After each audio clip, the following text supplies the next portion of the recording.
Em relação à questão da relação entre partidos, organizações sociais e movimentos sociais, e às questões muito pertinentes que o companheiro, a partir da sua experiência, da sua visão pessoal, eu quero dizer que estou de acordo com boa parte, ou no fundamental, com aquilo que disse. Eu creio que o problema, a situação e o período histórico em que nos situamos, neste momento, cá em Portugal, exige uma revisão de paradigmas para o qual todos temos que trabalhar e participar como atores conscientes, que abrange tanto a esfera partidária, como a esfera sindical, como a esfera das organizações e dos ativismos sociais, como no seu conjunto a modelação dos movimentos sociais próximos e futuros. No sentido, repito, em que falei em movimentos sociais.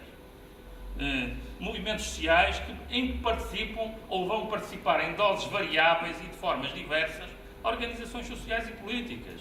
E eu creio que nós precisamos disso tudo. O problema é que, para isso, na medida em que o movimento social em Portugal deu um salto em frente no domínio da resistência de protesto e que consiga articular essa resistência de protesto com a construção da esperança, ou seja, com os trabalhos ciclópicos para aquilo que é mais difícil, que é a construção de um programa de alternativa viável que ofereça aos portugueses uma fuga a esta alternância em que tem capturado o sistema político e que tem conduzido a que a democracia representativa em Portugal esteja a ser cada vez mais sangrada, desvalorizada e destruída mesmo, curiosamente por aqueles que a invocam, porque isto é um modelo de democracias liberais do Ocidente, consolidado no pós-guerra, após a Segunda Guerra Mundial, e curiosamente são aqueles que mais enchem a boca com este modelo, que o estão a destruir ao converterem a democracia representativa numa macacada, tirando-lhe cada vez mais sentido e valor, não é? e tornando-a cada vez mais uma forma de legitimação cíclica de élites político-económicas, de oligarquias que se reproduzem em circuito fechado e que, em nome do critério e da teoria que aceitam, perigosíssima, acho eu, e que nós devíamos banir do nosso léxico, embora eu seja, porque defendo o politicamente incorreto já agora e não gosto nada, tenho alguma dificuldade em dizer isto. Tenho muita dificuldade em estar a cingir-me a termos, em dizer amigos e amigas, por exemplo, nunca o disse e jurei nunca o dizer, não esperem isso de mim, digo só amigos e para mim nisso envolvo homens e mulheres e todos os géneros humanos. Mas, sem dúvida, que por detrás desta degradação democrática está claramente o facto de irmos aceitando lentamente a treta e a teoria da classe política como uma camada exterior e estranha à sociedade civil, aos cidadãos, etc., que determina para bem e para mal. Às vezes é preciso dar porrada neles, mas depois temos que nos subjugar e de 4 em 4 anos temos que escolher entre eles qual é a cáfila que nos vai governar. É esta concepção empobrecedora da democracia representativa que a está a destruir pela mão daqueles que se ufanam de ser os seus epígonos. E, curiosamente, é para as mãos dos comuns, dos cidadãos comuns, que se coloca hoje a necessidade de sermos nós a invadirmos o espaço da política, a lutarmos pela invasão do espaço político pelos comuns, para revitalizar outra vez uma democracia representativa que tem que ser transformada em arma de defesa da multidão, dos cidadãos, contra uma oligarquia que se vai libertando de todos os controles, sobretudo democráticos, sobretudo à medida que vai sendo cada vez mais transnacional e constituída por poderes fácticos que ninguém elege o FMI, nem o BCE, nem o G20. O presidente do BCE hoje manda mais do que o notário que foi contratado para dirigir a Comissão Europeia por conta da Merkel, do Sarkozy, etc. Como é evidente. É por isto também que eu concluo que no plano da democracia, portanto, a história da democracia representativa e do seu reforço com as componentes participativa e neocorporativa, alguns dos presentes vão se escandalizar por eu estar a falar em neocorporativismo. Normalmente o corporativismo é usado em duas abordagens que são profundamente negativas. Uma é corporativismo no discurso da oligarquia que nos tem governado, que é sempre corajosos os fracos e fracos os fortes,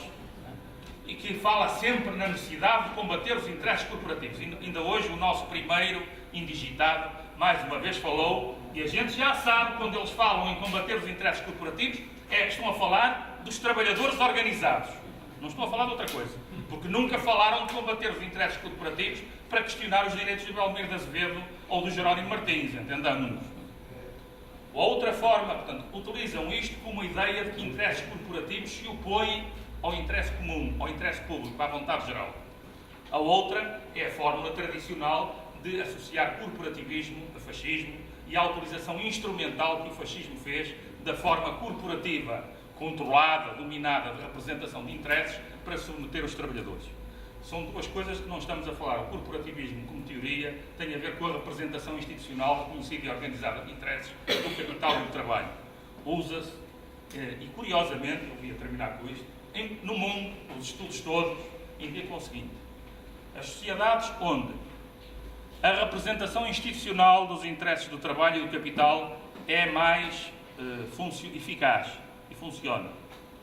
onde há democracia representativa com eleição parlamentar numa base proporcional, onde há Estados sociais robustos ainda. São também as sociedades onde os níveis de sindicalização são mais elevados, os níveis de participação cidadã e associativa são mais elevados, os níveis de desconfiança entre pessoas são mais baixos, os níveis de coesão social são mais elevados, os níveis de desigualdade social e de pobreza são mais baixos. Exatamente tudo aquilo que não temos em Portugal.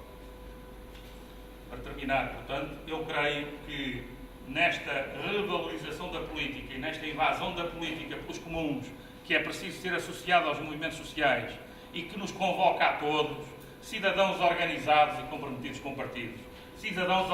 organizados em ativismos sociais, nos casos participando inclusive dos dois lados num natural fluxo de voluntariado, de intervenções, de participação.